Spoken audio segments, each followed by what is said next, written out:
Hello students, आज हम solve करने वाले हैं जेईई मेन 2025 फेज फर्स्ट में पूछे गए यूनिट्स एंड मेजरमेंट चैप्टर्स के सारे क्वेश्चंस। तो शुरू करते हैं क्वेश्चन नंबर 1 से। क्वेश्चन नंबर 1 दो स्टेटमेंट का क्वेश्चन है और आपसे क्वेश्चन में पूछा गया है कि कौन सी स्टेटमेंट सही है या फिर गलत है या फिर दोनों सही या दोनों गलत है। अगर आप स्टेटमेंट 1 को पढ़ें तो वो कह रहा है in vernier callipers one vernier scale division is always smaller than one main scale division. ये स्टेटमेंट गलत है क्योंकि वर्नियर कैलिपर में vernier scale division main scale division से छोटा भी हो सकता है और बड़ा भी हो सकता है और उन दोनों केसेस के लिए अलग अलग मेजरमेंट टेक्निक्स भी हैं। सो स्टेटमेंट 1 हमारा गलत है। स्टेटमेंट 2 को देखें तो ये कह रहा है the vernier constant is given by one main scale division multiplied by the number of vernier scale division. ये भी गलत है क्योंकि वर्नियर कांस्टेंट जिसका दूसरा नाम लीस्ट काउंट है उसका फॉर्मूला वर्नियर कैलिपर के लिए होता है 1 MSD which is main scale division minus 1 VSD which is vernier scale division, जो कि इस स्टेटमेंट में नहीं है। इसका मतलब ये स्टेटमेंट भी गलत है। तो इस क्वेश्चन का जो आंसर है उसमें स्टेटमेंट 1 और स्टेटमेंट 2 दोनों गलत होंगे, विच इज दिस। अगले क्वेश्चन पे चलते हैं। Question number 2। क्वेश्चन नंबर 2 आपसे पूछ रहा है if B is the magnetic field and mu naught is permittivity of free space then dimension of B by mu naught क्या होगी। जब भी आपको किसी एक क्वांटिटी की डायमेंशन पूछे तो आपको दी गई क्वांटिटीज का कोई ऐसा रिलेशन फाइंड करना है जिससे क्वेश्चन इजी हो जाए और वो रिलेशन भी बहुत सिंपल होना चाहिए ताकि ज्यादा कॉम्प्लिकेटेड न बन जाए आंसर आपका। मुझे एक रिलेशन याद आता है which is B is equal to mu not by 4 pi into I by R. ये जो फॉर्मूला है B magnetic field, mu nought permittivity of free space, I जो है वो करंट है, R जो है वो लेंथ है और ये फॉर्मूला है magnetic field of a current carrying wire के लिए। यहां से अगर मैं B by mu naught find करूं तो वो मुझे मिलता है 1/4 पाई I अपॉन R और यहां से अगर B बाई म्यू नॉट की डायमेंशन फाइंड करूं तो वो हो जाएगी dimension of 1/4 pi into dimension of I by R। क्योंकि 4 पाई ये कांस्टेंट है तो इसकी डायमेंशन कुछ होगी नहीं, एक डायमेंशनलेस क्वांटिटी हो जाएगी। तो यहां से सिंपली मैं ऐसा बोल सकता हूं कि B अपॉन म्यू नॉट की जो डायमेंशन होगी वो I अपॉन R के बराबर हो जाएगी। I जो कि करंट है उसकी डायमेंशन होती है A और R जो कि डिस्टेंस है उसकी डायमेंशन होती है L। तो यहां से जो मेरा आंसर बन जाता है वो बन जाता है L-1 A1।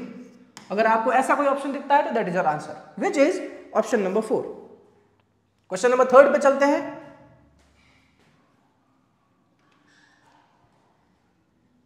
क्वेश्चन नंबर 3 में आपसे पूछ रहा है which of the following is the correct dimensional formula for the capacitance in F और M, L, T and C stand for mass, length, time and charge. Again जब भी आपको किसी क्वांटिटी का डायमेंशन पूछता है तो आपको एक फॉर्मूला याद करना है जो उन सारी की सारी क्वांटिटीज को रिलेट करता हो। मुझे एक फॉर्मूला याद आता है half Q square by C is equal to energy. ये फॉर्मूला जिसमें मैंने एनर्जी का फॉर्मूला लिखा है Q स्क्वायर बाई 2C, ये फॉर्मूला है एनर्जी स्टोर्ड इन कैपेसिटर का।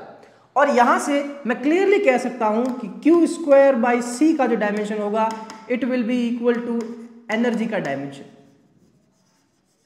और एनर्जी का डायमेंशन जनरली हमें याद होता है जो कि है M1 L2 T-2 के बराबर। यहां से Q को हमें C की फॉर्म में लिखना है तो वो हो जाएगा C square divided by capacitor को हमें F की फॉर्म में लिखना है तो वो हो जाएगा F। इसका dimension is equal to again M1 L2 T-2 का डायमेंशन। और यहां से अगर मैं F के लिए सॉल्व करूं तो F को इस तरफ भेज दीजिए, M1 L2 T-2 को नीचे भेज दीजिए। यहां बन जाता है dimension of F is equal to C2 M-1 L-2 T2।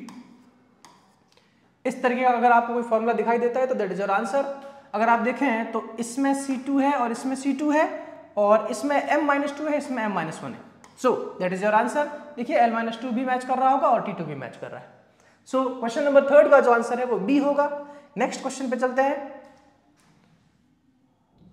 Question number 4 जिसमें आपसे पूछ रहा है the maximum percentage error in the measurement of density.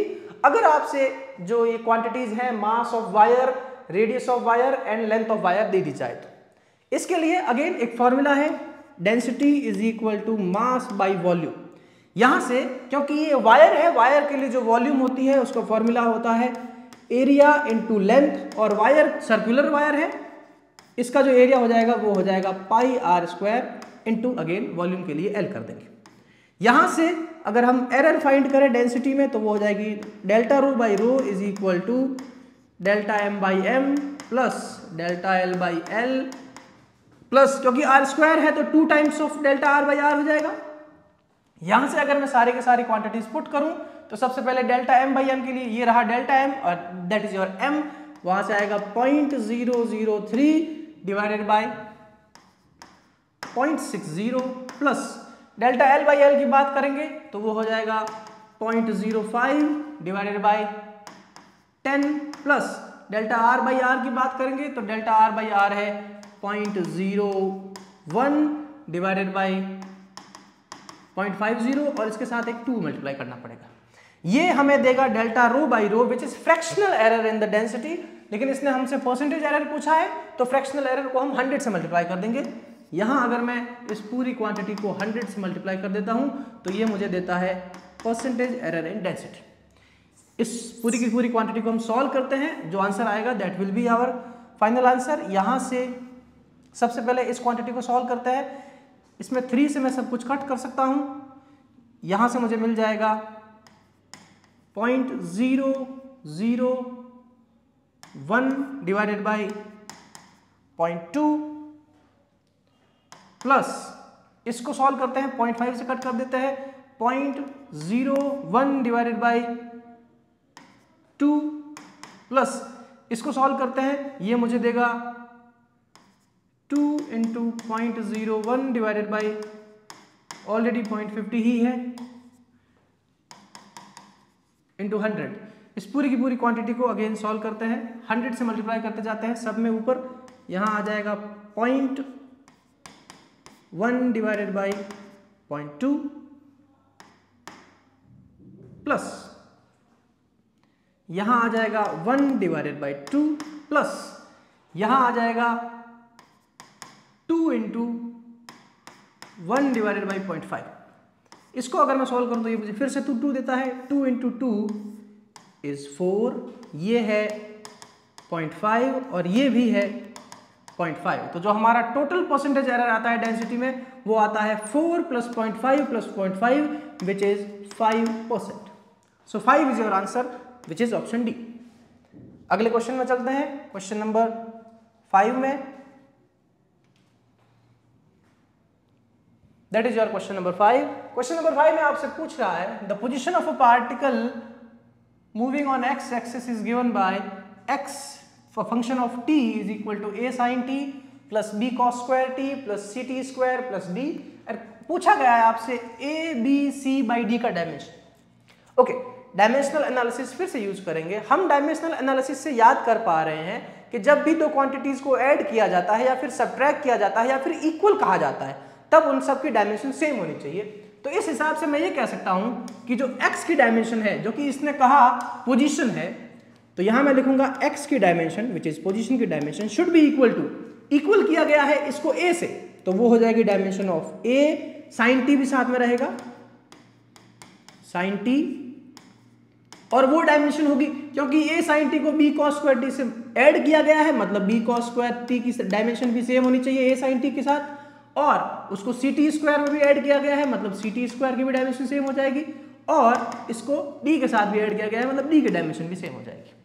तो इस पूरी इक्वेशन से मैं सिंपली लिख सकता हूं dimension of d is equal to x की डायमेंशन विच इज L1, वैसे ही x की dimension is equal to a sin t की डायमेंशन। इसको अगर मैं अलग अलग करूंगा तो वो हो जाएगी dimension of a into sine T की डायमेंशन। और अगर आपको याद आ रहा हो तो कॉन्स्टेंट्स की, ट्रिग्नोमेट्रिक फंक्शंस की और ट्रिग्नोमेट्रिक फंक्शंस में आने वाले एंगल की, सबकी कोई डायमेंशन नहीं होती। तो यहां से मैं क्लियरली कह सकता हूं कि इसकी कोई डायमेंशन नहीं है, लेकिन a की डायमेंशन x की डायमेंशन के बराबर हो जाएगी। तो यहां से डायमेंशन ऑफ a भी मुझे मिल जाता है L1, वैसे ही डायमेंशन ऑफ b भी मुझे L1 ही मिल जाएगा, dimension of b is also equal to L1।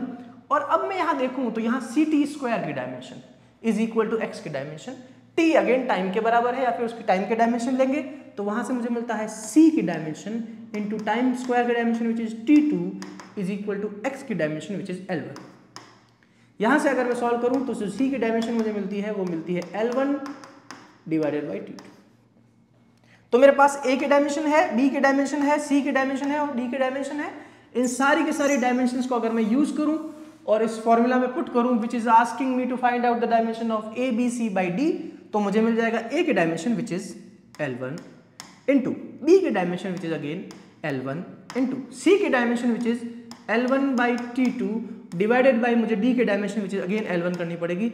यहां से L1 से एक L1 चला जाएगा। We have dimension of ABC by D as L2 T minus 2 which is option D again। So ये क्वेश्चन भी सॉल्व हो गया है। हम नेक्स्ट क्वेश्चन में चलते हैं।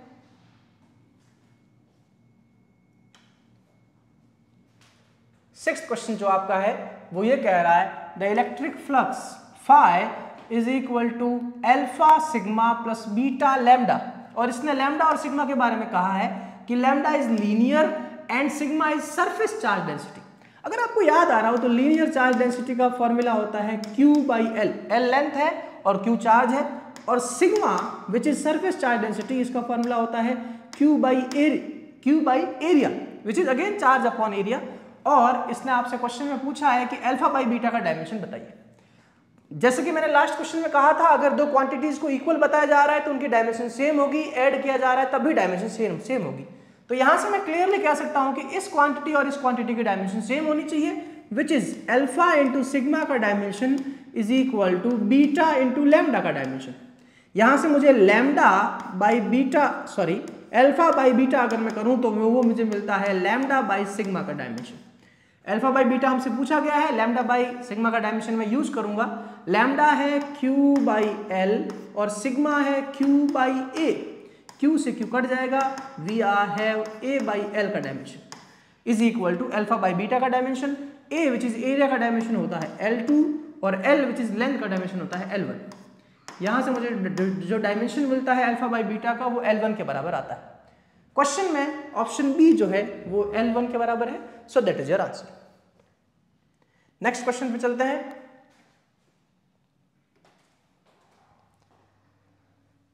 नेक्स्ट क्वेश्चन में आपसे पूछा है लिस्ट 1 है आपके पास, लिस्ट 2 है आपके पास, और आपको मैच करना है कि कौन से ऑप्शंस इनमें से सही होंगे। जब भी आपको ऐसा क्वेश्चन मिले तो आप ऑड वन चूज कीजिए, ऑड वन आउट करते जाइए। जो क्वेश्चन में मैच करता जाता है आप एक एक क्वांटिटी को सॉल्व करने की जरूरत नहीं है, एक दो क्वांटिटीज, इसमें से मैक्सिमम 3 क्वांटिटीज सॉल्व करने की जरूरत है, फिर आपका ऑप्शन अपने आप मिल जाएगा। इस क्वेश्चन में मैं सारी क्वांटिटीज सॉल्व कर रहा हूं, लेकिन मैं आपको बता रहा हूं कि कैसे करना है।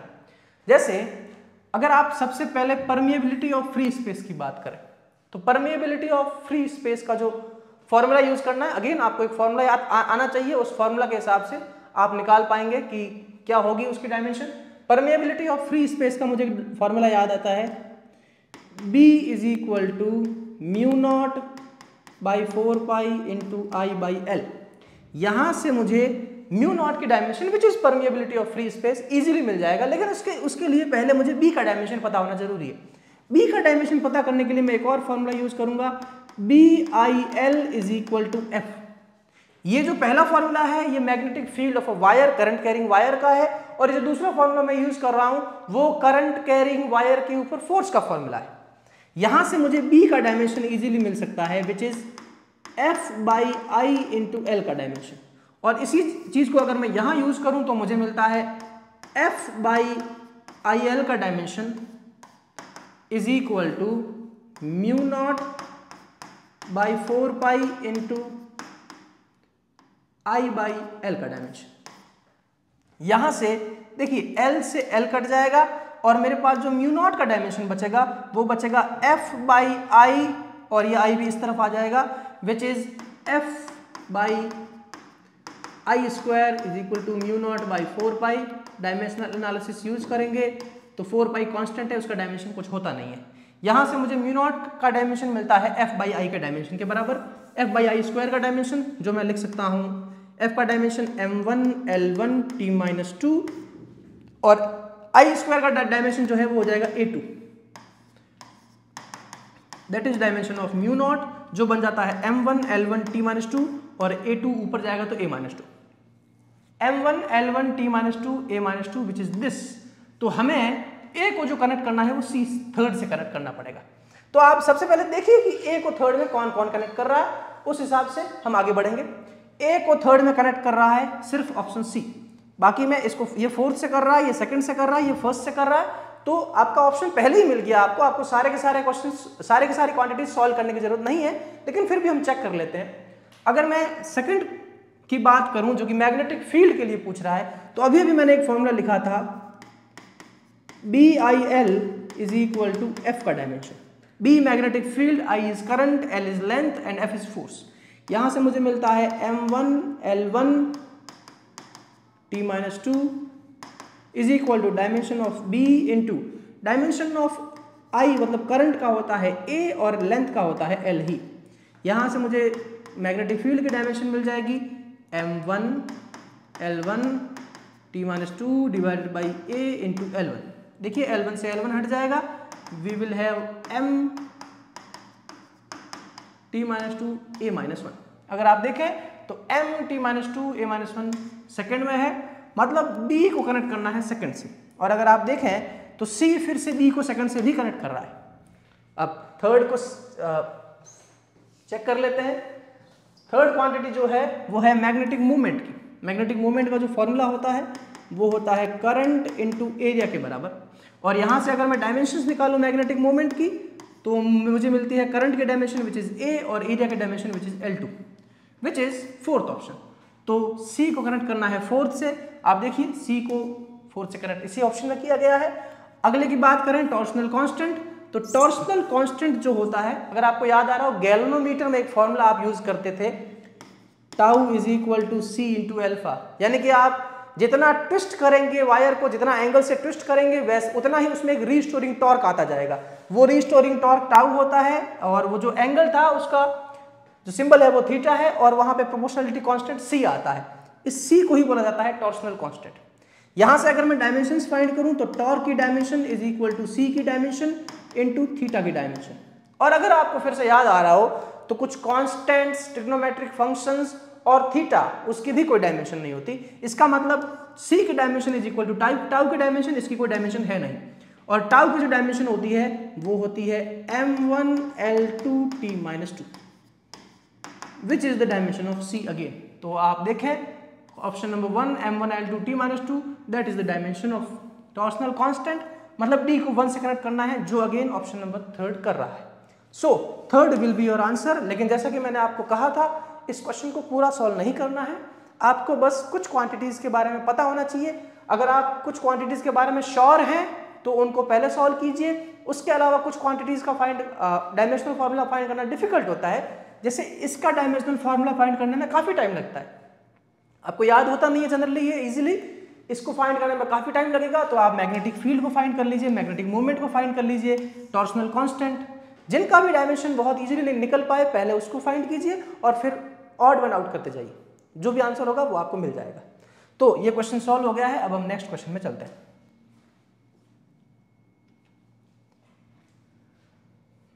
नेक्स्ट क्वेश्चन में आपसे पूछ रहा है the energy of a system is given by ET is equal to alpha power 3 into E raise to the power minus beta T, where beta is a constant having a value of 0.3 second inverse and the error in the measurement of alpha and T are 1.2% and 1.6% respectively, और T is equal to 5 पे आपको maximum percentage error बतानी है E में।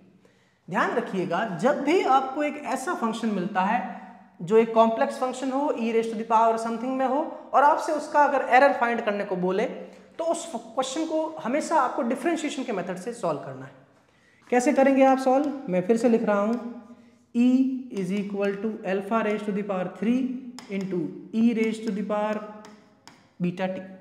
आपको करना क्या है, इसको डिफरेंशिएट कीजिए। अगर मैं E को डिफरेंशिएट करूं तो मुझे मिलता है D, उसमें फिर अल्फा डिफरेंशिएट होगा, अल्फा का डिफरेंशिएशन हो जाएगा 3 अल्फा स्क्वायर इंटू आगे वाले कांस्टेंट हो जाएगा, प्लस अब अल्फा क्यूब कांस्टेंट रह जाएगा, और इसका डिफरेंशिएशन होता है minus of beta E raise to the power minus beta T into dt, यहाँ पे आ जाएगा d अल्फा। इस तरीके से आपको इसको डिफरेंशिएट करना रहता है। अब अगर मैं DE में फिर से E डिवाइड कर दूं, तो ये अगर आप देख पा रहे हो तो डेल्टा E बाई E के जैसा लग रहा है। डेल्टा ई तब लिखा जाता है जब एरर ठीक ठाक होती है। अगर एरर बहुत कम है, बहुत इन्फिनिटेसिमल एरर है, तो आप डेल्टा ई की जगह डी ही लिखते हैं, जो डिफरेंशिएशन का तरीका है। यहां से मैंने ई में डिवाइड किया है, तो इस तरह भी मुझे ई से डिवाइड करना पड़ेगा। अगर मैं देखूं तो ई की वैल्यू फिर से यही है, alpha cube e raise to the power minus beta two. इसको यहां लिख देते हैं, तो यहां आ जाएगा alpha cube e raise to the power minus beta T. इन दोनों टर्म्स में अलग अलग डिवाइड करते हैं, जो मिलेगा उसको देखते हैं। इसमें डिवाइड करूंगा तो मुझे मिलेगा 3 d alpha by alpha e raise to the power beta T e raise to the power minus beta t, दोनों कट जाएंगे। अब इसको इसमें डिवाइड करते हैं, अल्फा क्यूब हट जाएगा, e raise to the power minus beta T e raise to the power minus beta T हट जाएगा। Here we have minus of beta dt। अब इसको आगे कैसे सॉल्व करेंगे, तो हम इसमें t से अगर डिवाइड कर दें और t से अगर मल्टीप्लाई कर दें तो ये बन गया dt by T which is fractional error in time. यहाँ है d alpha by alpha which is fractional error in alpha, और ये सब बराबर है de by E which is fractional error in energy. यहां से अब एक पॉइंट और आपको ध्यान रखना है कि एरर कभी भी कम नहीं होती है, एरर हमेशा बढ़ती जाती है। There is no thing as negative error. यहां पे आप सोचेंगे कि क्योंकि माइनस साइन है तो एरर कम हो जाएगी, नहीं, एरर कम नहीं होगी। अगर मैक्सिमम एरर की बात की जा रही है तो मैक्सिमम एरर में आपको क्या करना है, टाइम की एरर, क्योंकि वो पॉजिटिव भी हो सकती है नेगेटिव भी हो सकती है। यहां इसने कहा है टाइम में जो एरर है वो 1.6% है, वो एरर पॉजिटिव भी हो सकती है नेगेटिव भी हो सकती है। तो अगर मैं इस एरर को नेगेटिव मानूं तो नेगेटिव इंटू नेगेटिव पॉजिटिव हो जाएगा, और अल्फा की एरर को मैं पॉजिटिव ही मानूं तो जो एरर है वो मुझे मैक्सिमम एरर मिल जाएगी यहां से। तो सारी की सारी वैल्यूज पुट करते हैं और इसको मैं प्लस कर दे रहा हूं पहले से ही, फिर टाइम के एरर को वहां पुट कर देंगे। अगर मैं इस चीज को सॉल्व करूं तो मुझे मिलता है डी बाई ई, जिसको मैं सीधा लिख रहा हूं, वो फ्रैक्शनल एरर थी लेकिन मुझे परसेंटेज एरर में दिया हुआ है, तो मैं लिख रहा हूं percentage error in e is equal to 3 into alpha की error which is 1.2% plus beta into time के अंदर की error which is 1.6% into time की value which is given as 5। इन सब की वैल्यूज, बीटा की वैल्यूज मैं वहां से पुट कर लेता हूं 0.3। इन सब को अगर मैं मल्टीप्लाई करूं और फिर एडिशन करूं तो मुझे जो वैल्यू मिलती है that will be my answer. यहां मिल रहा है 3.6 प्लस यहां मुझे मिल जाएगा 0.48 इंटू 5। इस चीज को फिर से मैं अगर सॉल्व करूं तो मुझे मिलता है 2.4 प्लस ये है 3.6, इसका जो एडिशन होता है वो होता है 6%। इसका मतलब मेरा जो एनर्जी के अंदर का मैक्सिमम एरर होगा वो 6% हो जाएगा।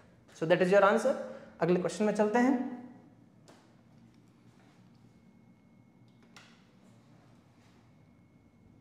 अगला क्वेश्चन मुझसे पूछ रहा है for an experiment expression of y is equal to 32.3 into 1125 divided by 27.4, और ये आपसे पूछ रहा है where all the digits are significant, that is fine, then to report the value of y we should write. देखिए, अगर आपको याद आ रहा हो सिग्निफिकेंट फिगर्स का जो रूल होता है वो ये कहता है कि जब भी आप क्वांटिटीज को ऐड करेंगे तो आपको डेसिमल नंबर्स चूज करने होते हैं, जो लीस्ट डेसिमल नंबर है वो राइट करने होते हैं। अगर आप मल्टीप्लाई या फिर डिवाइड करते हैं तो जो मिनिमम सिग्निफिकेंट फिगर्स है वो आपको राइट करने हैं आंसर के लिए, रिजल्टेंट के लिए।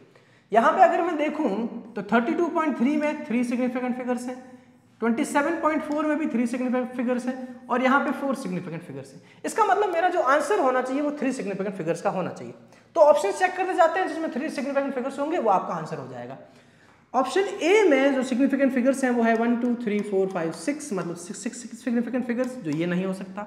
ऑप्शन 2 को देखा जाए तो इसमें है 5 सिग्निफिकेंट फिगर्स, मतलब ये भी नहीं होगा। ऑप्शन 3 में 7 सिग्निफिकेंट फिगर्स, मतलब ये भी नहीं हो सकता। ऑप्शन 4 अगर आप देखें तो ये लिखा हुआ है 1330।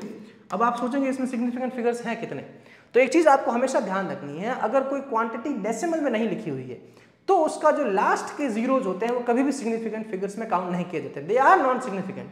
तो अगर आप देखें तो इसमें एक्चुअली क्वांटिटी में नंबर्स तो 4 हैं लेकिन सिग्निफिकेंट फिगर्स सिर्फ 3 ही होंगे, क्योंकि लास्ट का जीरो इज नॉट सिग्निफिकेंट। तो that will be your answer. इस तरीके से आपको याद रखनी है थोड़ी बहुत चीजें कि सिग्निफिकेंट फिगर्स कौन से होते हैं कौन से नहीं होते हैं। नेक्स्ट क्वेश्चन पे चलते हैं हम लोग।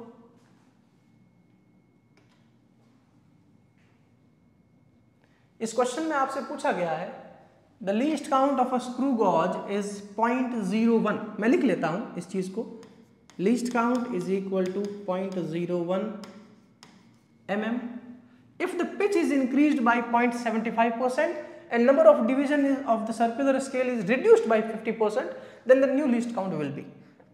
लीस्ट काउंट का जो फॉर्मूला होता है स्क्रू गॉज के लिए वो होता है pitch divided by number of division, और ये ऑलरेडी मुझे दे रखा है कि वो 0.01 mm है। अब ये बोल रहा है कि अगर मैं पिच को 75% से बढ़ा दूं, 75% से बढ़ाना मतलब 1.75 से मल्टीप्लाई कर देना, तो अब जो नई पिच हो जाएगी वो हो जाएगी पिच इंटू 1.75, और डिविजन्स को 50% कम करना मतलब 0.5 से मल्टीप्लाई कर देना, तो डिविजन्स की जो नया नंबर हो जाएगा वो हो जाएगा डिवीजन इंटू 0.5।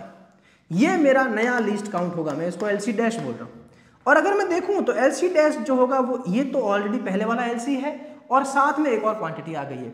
इस क्वांटिटी की जो वैल्यू होती है, इसको लिखने का एक और तरीका है, मैं लिख सकता हूं 175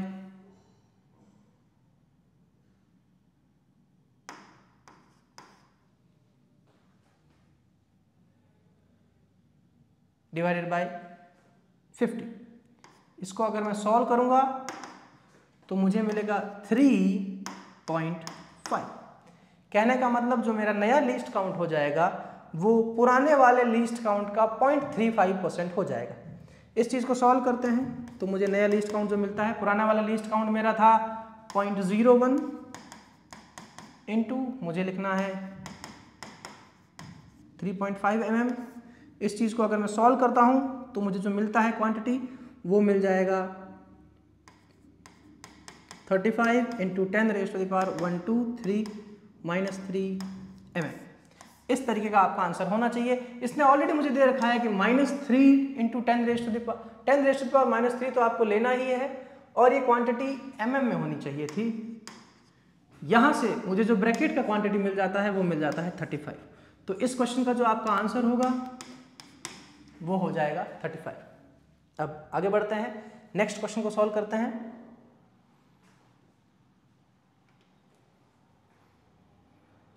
नेक्स्ट क्वेश्चन में आपसे पूछ रहा है the energy and momentum P of a moving body of mass m are related by some equation, और आपसे पूछ रहा है कि C जो है वो स्पीड ऑफ लाइट है। तो बताइए कौन सा इक्वेशन सही है। अगर आप देखें तो सारी की सारी इक्वेशंस में बस P, C, M, C and E का ही यूज किया गया है। आप इसमें कोई कांस्टेंट यूज नहीं किया गया है। जब भी कांस्टेंट नहीं यूज किया जाए और आपसे पूछ ले कि कौन सा एक्सप्रेशन ज़्यादा सही लग रहा है, तो वहां आपको डायमेंशनल एनालिसिस यूज करना है। अगेन एक और चीज भी ध्यान दीजिए, तो p² और m²c² को ऐड किया गया है, यहां पर भी आपको डायमेंशनल एनालिसिस यूज करना पड़ेगा। मतलब आपको दो बार डायमेंशनल एनालिसिस यूज करना है और चेक करना है कौन सा सही है कौन सा सही नहीं है। अगर आप देखें तो लेफ्ट हैंड साइड में हर जगह e² है। e² मतलब एनर्जी का स्क्वायर। तो सबसे पहले तो मैं लिख रहा हूं एनर्जी का फॉर्मूला क्या होता है। एनर्जी को अगर मैं मोमेंटम और यहाँ पे c की ही बातें की जा रही है, तो मोमेंटम और वेलोसिटी से अगर मैं रिलेट करूं तो एनर्जी का फॉर्मूला होता है p × c। देखिए p होता है mv और एक c मतलब v से मल्टीप्लाई करेंगे तो mv² आ जाएगा, मतलब एनर्जी का ही डायमेंशन हो जाएगा। दूसरा क्वांटिटी जो है वो है m² c²। m और v वहां से एनर्जी का एक फॉर्मूला आता है mc²। अगर आप फिर से ध्यान दें तो mv², half mv² kinetic energy का फॉर्मूला होता है, वैसे ही एनर्जी का फॉर्मूला बन जाएगा mc², जो कि इक्वेशन भी है आइंस्टीन्स एनर्जी इक्वेशन, तो उससे भी आप देख सकते हैं। और यहाँ पे क्योंकि e² है तो यहाँ मैं e² कर देता हूँ, यहाँ p² c² और यहाँ e² करूंगा तो m² c⁻⁴। अगर किसी क्वांटिटीज में ऐसी, अगर किसी ऑप्शन में ऐसी क्वांटिटीज मिल रही है तो वो आपका आंसर हो जाएगा। तो अगर मैं ध्यान दूं p² c² किस किस में है, वो इसमें है और इसमें है। उसके अलावा m² c⁻⁴ वो सिर्फ ऑप्शन सी में। तो आपका जो आंसर हो जाएगा वो ऑप्शन नंबर सी हो जाएगा। अगले क्वेश्चन में चलते हैं।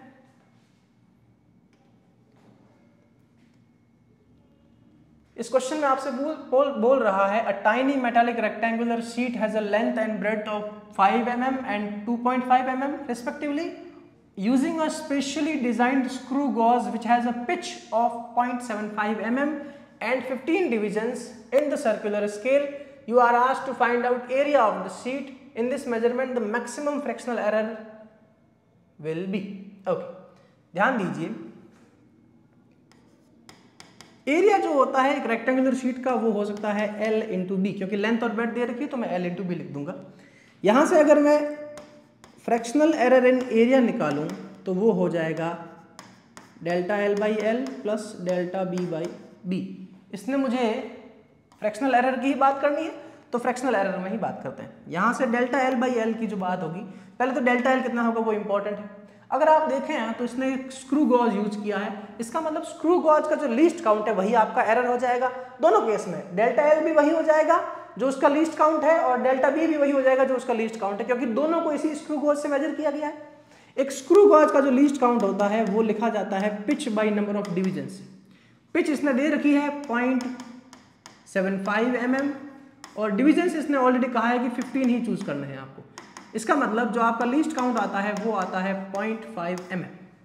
यहाँ इन सारी वैल्यूज को अगर मैं पुट करूं तो delta A by A is equal to 0.5 which is delta L divided by length की वैल्यू दे रखी है 5 mm plus delta B which is again 0.5 divided by breadth की जो वैल्यू दे रखी है वो दे रखी है 2.5। अगर इन दोनों को मैं सॉल्व करूं तो यहां आता है 0.1 और यहां आता है इंटू 2 और इंटू 2 कर दीजिए, ये फिर से बन जाएगा 0.1 और वो 2 मतलब 0.2। इन दोनों को ऐड करेंगे तो मुझे मिलता है 0.3 और ये जो फ्रैक्शनल एरर है वो x बाई 100 के बराबर होनी चाहिए थी। अगर मैं यहाँ से x के लिए सॉल्व करूँ तो मुझे मिलता है 0.3 इंटू 100 विच इज 30। कहने का मतलब मेरा जो यहाँ आंसर आएगा वो 30 के बराबर आ जाएगा। इस तरीके से सॉल्व करना है। ध्यान ये रखना है कि अगर आपको कोई डिवाइस दिया जाए जिससे आप मेजर कर रहे हैं क्वांटिटीज को, तो उस डिवाइस का जो एरर है, जो लीस्ट काउंट है, वही आज क्वांटिटी का एरर हो जाएगा। अगले क्वेश्चन में चलते हैं।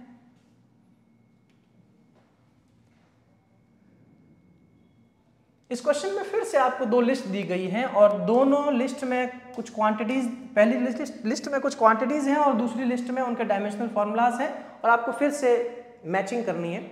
जैसे कि मैंने कहा था पिछले ऐसे ही क्वेश्चन में कि जब भी इस तरीके का आपको क्वेश्चन मिले तो आपको कभी भी सारे के सारे सॉल्व नहीं करने हैं। कुछ क्वांटिटी जिनके बारे में आपको बहुत ज़्यादा श्योरिटी हो उनको सॉल्व करो और फिर ऑड वन आउट, वही आपको हमेशा यूज करना है। लेकिन फिर भी इस क्वेश्चन में मैं सब कुछ सॉल्व कर ही रहा हूँ, लेकिन मैं आपको बता दे रहा हूँ कि कौन कौन से किस तरीके से यूज करने हैं। सबसे पहले एंगुलर इंपल्स की बात करते हैं। एंगुलर इंपल्स का फॉर्मूला होता है डेल्टा एल के बराबर, जिसको लिखा जा सकता है डेल्टा mvr के बराबर। m क्या है? मास है। v क्या है? वेलोसिटी है। r क्या है? रेडियस है। तो यहां से जो delta L which is angular impulse का जो डायमेंशन आता है वो मुझे मिल जाता है मास का dimension which is m1, velocity का dimension which is l1 t-1 और एंगुलर जो रेडियस है उसका डायमेंशन विच इज l1। यहां से मुझे मिलता है m1 l2 t-1। That is the dimension of angular impulse. अगर आप ध्यान से देखें तो m1 l2 t-1 मुझे c में दिखाई दे रहा है। कहने का मतलब a को मैच करना है c के साथ। अगेन ध्यान दीजिए कि a को किसने c के साथ मैच करवाया है। आप देखें फर्स्ट ऑप्शन में a में c मैच हुआ है और ऑप्शन नंबर 3 में भी a में c मैच हुआ है। मतलब या तो आपका फर्स्ट ऑप्शन होगा या फिर आपका फोर्थ ऑप्शन होगा, थर्ड ऑप्शन होगा। यहाँ अगर आप ध्यान दें तो B में दोनों में 1 मैच्ड है, मतलब B को सॉल्व करने का तो फायदा नहीं है इस क्वेश्चन में। मैं तो खैर करूंगा ही, लेकिन आप एग्जाम में ऐसा मत कीजिएगा। आप सीधा C को सॉल्व कीजिए, C को या फिर D में से किसी भी एक को सॉल्व कर लीजिए। तो पहले C या फिर D में से किसी एक को देख लेते हैं। देखिए D को सॉल्व करते हैं तो D का जो क्वांटिटी है वो है electromotive force. Electromotive force which is EMF, जिसका जो यूनिट होता है वो होता है वोल्ट, और वोल्ट वोल्टेज का भी होता है यूनिट। और मुझे एक चीज याद आ रही है कि वोल्टेज इनटू अगर मैं करंट करूं तो वो मुझे पावर दे देता है। अगर आपको याद आ रहा हो तो एक बैटरी कितना पावर देती है उसका फॉर्मूला होता है V into I, voltage of the battery and current उस बैटरी से निकलने वाली। यहां से मैं सिंपली कह सकता हूं वोल्टेज का डायमेंशनल फॉर्मूला हो जाएगा, वो हो जाएगा पावर का dimensional formula divided by current का डायमेंशनल फॉर्मूला। पावर का dimensional formula energy by T which is m1 l2 t-3 और करंट का डायमेंशनल फॉर्मूला होता है A1। यहां से मुझे electromotive force which is EMF का जो डायमेंशनल फॉर्मूला मिलता है वो मिलता है m1 l2 t-3 A-1। अगर ऐसा कोई फॉर्मूला है तो that is your answer. m1 l2 t minus 3 a minus 1 b, या फिर सेकंड, तो d को जो हमेशा सेकंड से मैच करे दैट इज योर आंसर। देखिए d को सेकंड से मैच a कर रहा है, तो आपका आंसर यही होगा। लेकिन फिर भी हम b और c के लिए भी सॉल्व कर लेते हैं। जो क्वांटिटीज हैं b और c लिस्ट a में, उनके लिए भी सॉल्व करते हैं। b में जो क्वांटिटी है वो लेटेंट हीट। अगर आपको एक फॉर्मूला अगेन याद करने की कोशिश कीजिए, किसी भी मैटर की, लेटर से हम सॉलिड से लिक्विड जा रहे हैं या फिर लिक्विड से गैस जा रहे हैं, तो वहां पे उस फिक्स्ड टेम्परेचर पे जो फिक्स्ड जो आप हीट देते हैं फेज चेंज करने के लिए, उस हीट का नाम होता है लेटेंट हीट, जो हीट पर मास होती है। तो उसके लिए हम लिखते हैं लेटेंट हीट को मैं L से डिनोट कर रहा हूं, L into M is equal to actual heat के बराबर। यहां से अगर मैं डायमेंशनल फॉर्मूला निकालूं तो लेटेंट हीट का डायमेंशनल फॉर्मूला हो जाएगा हीट अपॉन मास। हीट का एनर्जी के बराबर ही होता है dimensional formula which is m1L2T-2 divided by mass को अगर करूंगा तो आ जाएगा m0L2T-2। ये मेरा फॉर्मूला है लेटेंट हीट के लिए, m0L2T-2 विच इज फर्स्ट। तो मुझे B को कनेक्ट करना है फर्स्ट से, जो कि अगेन फर्स्ट ऑप्शन में किया गया है। अब C को सॉल्व करते हैं। इलेक्ट्रिकल रेजिस्टिविटी, इसको भी अगर आप कोई एक दो फॉर्मूला यूज करेंगे तो हो जाएगा। जैसे मुझे एक फॉर्मूला याद आता है I²R is equal to power. यहां पे मुझे R और रेजिस्टिविटी के बीच में फॉर्मूला याद है। मैं लिखता हूं R is equal to rho L by A, और इसी R को मैं यहां पुट कर देता हूं, तो यहां से हो जाएगा I² इंटू R की जगह आ जाएगा rho L by A is equal to power. यहां से मुझे रेजिस्टिविटी का डायमेंशनल फॉर्मूला इजीली मिल जाएगा। मैं लिखूंगा रेजिस्टिविटी का dimensional formula is equal to power का dimensional formula which is m1L2T-3 into A उस तरफ जाएगा तो हो जाएगा L2, L नीचे जाएगा तो हो जाएगा L1, और I² नीचे जाएगा तो हो जाएगा A2। ये हो जाएगा मेरा dimensional formula for electrical resistivity, जो है m1, देखिए L2 L1 कट जाएगा, ये हो जाएगा L3, m1 L3 T-3 A-2। ऐसी क्वांटिटी है ऑब्वियसली D, तो C कनेक्ट होना चाहिए फोर्थ से, जो कि अगेन इसमें है। सो A इज योर आंसर। लेकिन आपको कभी भी इतना लंबा सॉल्व नहीं करना है, आप बस एक दो क्वांटिटीज को सॉल्व कीजिए, और अगर आपको मिल जाए ऑप्शन पहले से ही तो उसको टिक कर दीजिए। नेक्स्ट क्वेश्चन पे चलते हैं।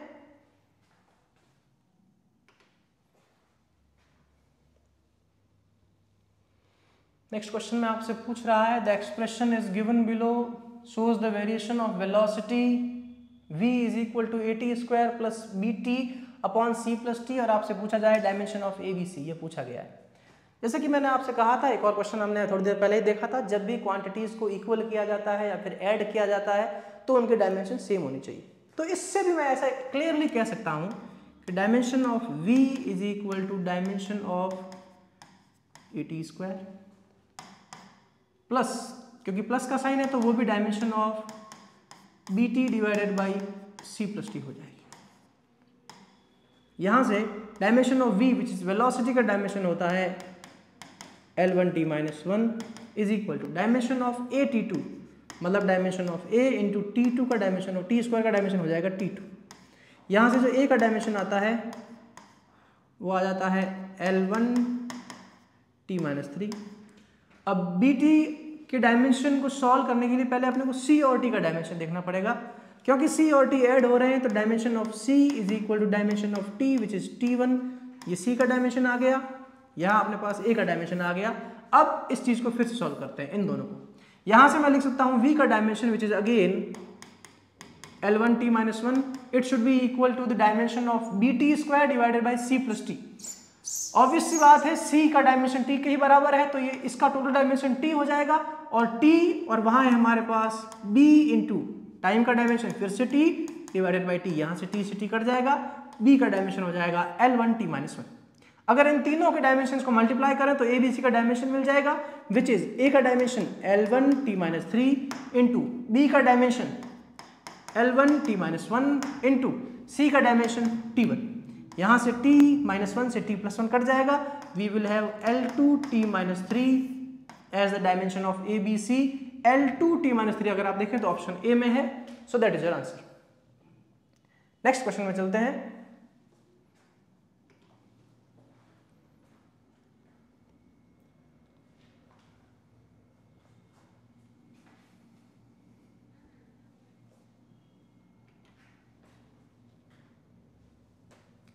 इस क्वेश्चन में आपसे पूछा गया है the pair of physical quantities not having same dimension. Again इस क्वेश्चन में तो आपको सारे के सारे क्वांटिटीज सॉल्व करना ही पड़ेंगे। अगर आपको पहले मिल जाए तो अच्छी बात है, नहीं मिले तो सारे के सारे सॉल्व कर लेंगे। सबसे पहले देखते हैं सरफेस टेंशन और इम्पल्स की बात कर रहा है। सरफेस टेंशन का डायमेंशन पता करते हैं। अगर आपको फॉर्मूला याद आ रहा हो तो T into L is equal to F होता है। T is surface tension, L is the length and F is the force. यहां से सरफेस टेंशन का जो डायमेंशन आएगा वो आ जाएगा force by length which is m1 L1 T-2 divided by L which is m1 L0 T-2। ये surface tension का dimension है। दूसरा इसने पूछा है इम्पल्स का डायमेंशन। इम्पल्स जो होता है वो होता है चेंज इन मोमेंटम के बराबर। कहने का मतलब हमें मोमेंटम का डायमेंशन चाहिए, तो जो इम्पल्स का डायमेंशन आएगा, मैं यहाँ इम्पल्स वर्ड ही यूज कर रहा हूँ, इम्पल्स का डायमेंशन हो जाएगा चेंज इन मोमेंटम का डायमेंशन के बराबर। और मोमेंटम का जो डायमेंशन होता है वो होता है m इंटू वी। m मतलब मास विच इज m1 और v का डायमेंशन होता है L1 T-1। तो मैं ये क्लियरली कह सकता हूं कि इम्पल्स और सरफेस टेंशन का डायमेंशन सेम नहीं है, so that clearly is not your answer. अब टॉर्क और एनर्जी की बात करते हैं। टॉर्क और एनर्जी में टॉर्क का जो डायमेंशन होता है वो है m1 L2 T-2। ये आपको याद होना चाहिए, फोर्स इंटू लेंथ। और एनर्जी का डायमेंशन भी वही होता है, force into length, which is again m1 L2 T-2। इसका मतलब इन दोनों का डायमेंशन सेम है। थर्ड में चलते हैं pressure and Young's modulus. Pressure का जो फॉर्मूला होता है वो होता है F/A। यहाँ से जो प्रेशर की डायमेंशन आती है वो आती है m1 L1 T-2 divided by L2 which is m1 L-1 T-2। और यंग्स मॉड्यूलस की डायमेंशन के लिए हम स्ट्रेस और स्ट्रेन का रिलेशन यूज करेंगे, जहां से मुझे मिलता है F/A is equal to y into delta L/L। अगर आप देखें तो यहाँ लेंथ अपॉन लेंथ है तो उसका डायमेंशन तो होगा ही नहीं कुछ, वो डायमेंशन लेस हो जाएगा। तो यहाँ से मुझे यंग्स मॉड्यूलस की जो डायमेंशन मिलेगी वो again F/A which is pressure की डायमेंशन। इसका मतलब इन दोनों की डायमेंशन भी सेम है। अगला चलते हैं एंगुलर मोमेंटम और प्लैंक्स कांस्टेंट। अगर आपको याद आ रहा हो जब आप एटम चैप्टर पढ़ रहे थे तो एटम चैप्टर में एक क्वांटिटी हम यूज करते हैं, angular momentum is equal to NH upon 2π। 2π तो कांस्टेंट होता है, n जो कि शेल का नंबर होता है वो भी एक कांस्टेंट है। तो यहां से मैं क्लियरली कह सकता हूं एंगुलर मोमेंटम का dimension is equal to Planck's constant का डायमेंशन। इसका मतलब इनका भी डायमेंशन सेम है। तो जिनका डायमेंशन सेम नहीं है वो है सरफेस टेंशन एंड इम्पल्स, और वही आपसे पूछा गया था, नॉट हैविंग सेम डायमेंशन। तो इसका जो आपका आंसर हो जाएगा इस क्वेश्चन का वो हो जाएगा A। आगे चलते हैं नेक्स्ट क्वेश्चन पे।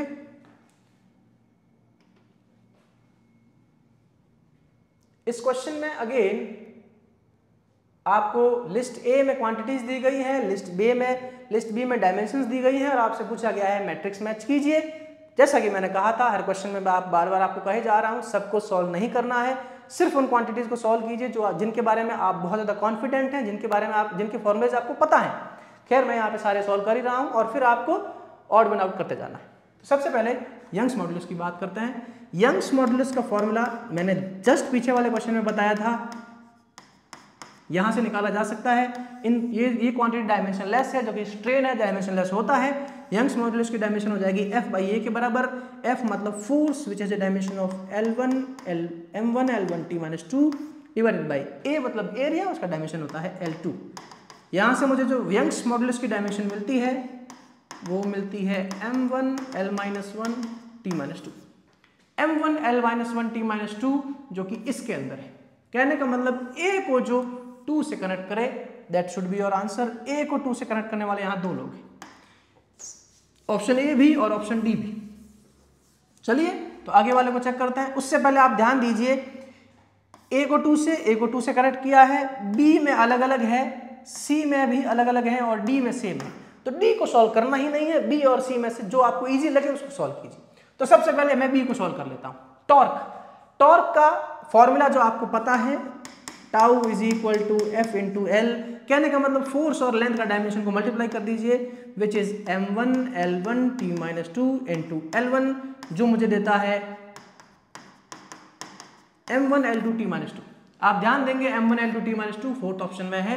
कहने का मतलब बी को जो फोर्स से कनेक्ट करे that is your answer, B को फोर्स से ए कर रहा है, तो आपका आंसर ये हो जाएगा। बाकी की क्वांटिटीज में मैं सॉल्व कर लेता हूं ताकि आपको याद रहे चीजें। कोएफिशिएंट ऑफ विस्कोसिटी की बात करते हैं। कोएफिशिएंट ऑफ विस्कोसिटी का जो फॉर्मूला होता है वो हम विस्कस फोर्स से निकाल सकते हैं। विस्कस फोर्स का फॉर्मूला कुछ ऐसा होता है, F/A इज इक्वल टू coefficient of viscosity into velocity divided by length. ये विस्कस फोर्स का फॉर्मूला है। यहां से मुझे कोएफिशिएंट ऑफ विस्कोसिटी मिल जाएगा विच इज F/A अगर मैं करूंगा तो वो है m1 L1 T-2 divided by L2 is equal to viscous force का डायमेंशन अपॉन वेलोसिटी का dimension which is L1 T-1 divided by L। यहाँ से ये कट जाएगा, यहाँ T-1 है, यहाँ T-2 है, एक T हट जाएगा, वी विल है, और ये ऊपर चला जाएगा तो हमें मिल जाएगा m1 L-1 T-1 विस्कोसिटी का डायमेंशन। m1 L-1 T-1 जो कि A में दे रखा है, मतलब C करेक्ट हो जाएगा A से, विच इज अगेन इसी में दे रखा है। अब D की बात करते हैं।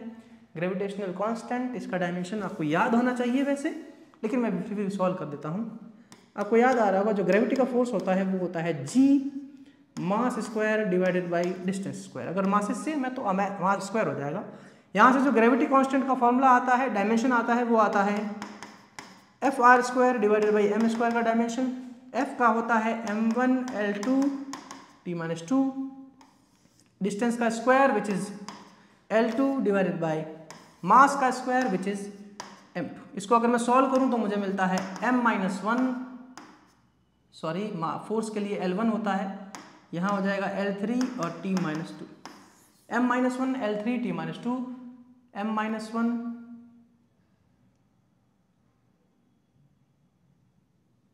L3 T-2, यहाँ L3 होना चाहिए था। एनीवे ये मिस्टेक है इसमें। बाकी ग्रेविटेशनल कांस्टेंट का फॉर्मूला आप C से कनेक्ट कर दीजिए, सो A will be your answer. Next question में चलते हैं। अब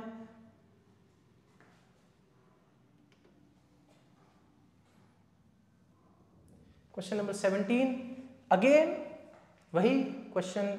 लिस्ट 1 में क्वांटिटीज हैं, लिस्ट 2 में इस बार डायमेंशन की जगह यूनिट्स दे रखी हैं। तो अगर आपको क्वांटिटीज की यूनिट्स पता है तो आप बहुत इजीली सॉल्व कर पाएंगे। अगर आपको यूनिट्स भी नहीं पता है तो आपको यूनिट्स को भी सॉल्व करना पड़ जाएगा डायमेंशनल एनालिसिस यूज करके, लेकिन वो काम नहीं आता है ज़्यादा, आपको यूनिट्स पता होनी चाहिए। तो सबसे पहले अगर मैं मैग्नेटिक इंडक्शन की बात करूँ, मैग्नेटिक इंडक्शन मतलब मैग्नेटिक फील्ड। मैग्नेटिक फील्ड के 2 यूनिट्स होते हैं। पहला जो बड़ा यूनिट है वो हम टेस्ला यूज करते हैं, छोटा यूनिट हम गॉस यूज करते हैं। तो यहां से अगर आप देखेंगे तो मैग्नेटिक इंडक्शन का यूनिट हो जाएगा गॉस C। अगला है मैग्नेटिक इंटेंसिटी। मैग्नेटिक इंटेंसिटी जो होता है वो होता है I। इसका जो फॉर्मूला होता है वो लिखा जाता है इस तरीके से B/μ0 करके। और अगर आप B/μ0 को सॉल्व करें तो वो आपको मिलता है I/R × 1/4π के बराबर। कहने का मतलब मैग्नेटिक इंटेंसिटी का जो यूनिट हो जाएगा वो I/R के बराबर हो जाएगा, जिसको लिखा जा सकता है एम्पियर पर मीटर। ये क्वेश्चन में इस तरीके से गलत दिया हुआ है, यहाँ पर एम्पियर पर मीटर रहेगा और ये रहा, इसको आपको फोर्स से मैच करना है। अगला है मैग्नेटिक फ्लक्स।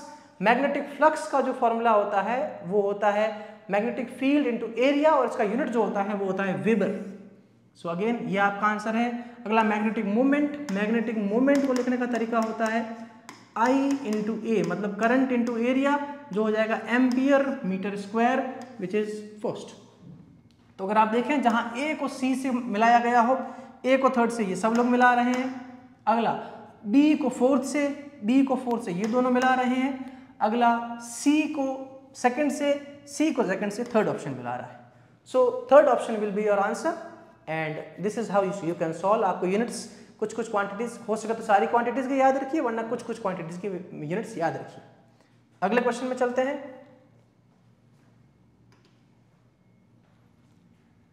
अगला क्वेश्चन आपसे पूछ रहा है the physical quantity Q is related to 4 observables A, B, C, D as this, where A is equal to this, B is equal to this, C is equal to this and D is equal to this। और आपको find करना है then the percentage error in Q, वो x/1000 होना चाहिए और आपको x की वैल्यू पता करनी है। अगर किसी क्वांटिटी की परसेंटेज आर आपको फाइंड करनी है और वो क्वांटिटी कुछ और क्वांटिटी से रिलेट करती है, जैसे यहाँ क्यू रिलेट कर रहा है, Q is equal to AB square by CD, तो आप लिखेंगे percentage error in Q is equal to percentage error in A plus 2 times of percentage error in B, क्योंकि B स्क्वायर था, plus percentage error in C plus percentage error in D। इस तरीके से लिखिए और सॉल्व कर लीजिए। तो यहाँ से परसेंटेज एरर इन Q जो आएगा वो आएगा परसेंटेज एरर इन A, जो यहाँ से लिखा जा सकता है 3/60 इंटू 100, जो कि आप एरर बाई क्वांटिटी इंटू 100 करते हैं, प्लस 2 टाइम्स ऑफ B की percentage error which can be written as 0.1 divided by 20 into 100, plus C की percentage error which is 0.2 divided by 40 into 100, plus D की percentage error which is 0.1 divided by 5 into 100। अगर इन quantities को मैं solve करूं तो मुझे जो मिलता है यहाँ से आ जाएगा 1/20 और ये मुझे देगा 5, प्लस इसको सॉल्व करूंगा तो ये मुझे देगा 5 into 2 is 10 into 0.1 is 1, plus इनको अगर मैं सॉल्व करूंगा तो यहाँ आएगा 20, ये आएगा 5, वो बन जाएगा 0.5, प्लस इसको अगर मैं सॉल्व करूंगा तो यहाँ आएगा 20 इंटू 0.2 करूंगा तो वो हो जाएगा 2।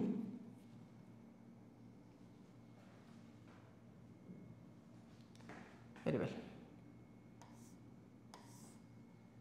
एक बार चेक कर लेते हैं फिर भी सारी की सारी क्वांटिटीज को फिर से।